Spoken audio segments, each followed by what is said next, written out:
একটা আশ্রম 1836 সালে এটা নির্মাণ হয়েছে। এত পুরানো আশ্রম মুক্তিনাথে। मस्त कितना ज्यादा पुराना है।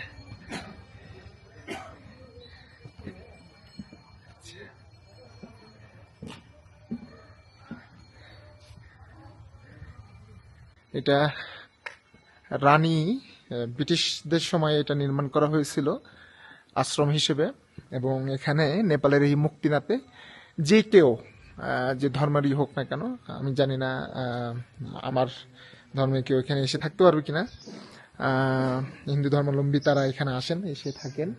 এখানে থাকার ব্যবস্থা আছে, এখানে রান্না হয়, তারা এখানে খান, খাওয়া দাওয়া করেন। এবং এটা এত পুরানো, এই কাঠগুলো দেখেই বোঝা যাচ্ছে এত পুরনো। এবং এই গাছটা প্রায় 150 বছরের পুরনো।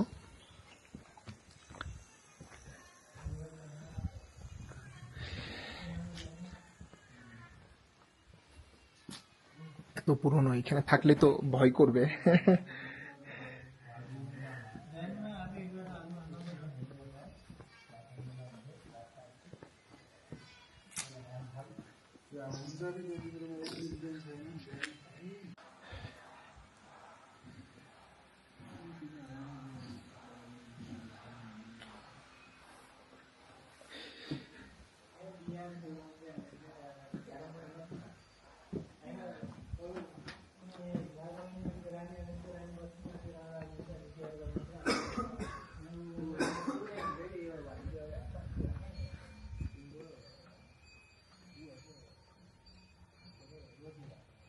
এই খাটগুলোতে যে কেউ থাকে, কিন্তু এইখানে এত ভুতুড়ে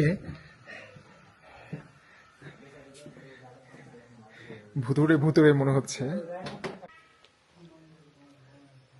ওনারা এটা প্রতিষ্ঠা করছেন বলছে। এবং এখানে একটা বিষয় হচ্ছে, এই সাইডটাতে পুলিশ থাকে, পুলিশদের জন্য এটা। এবং এই সাইডটাতে বাবারা থাকে, আর এই সাইড থেকে দর্শনার্থী যারা আসেন ওনারা থাকেন।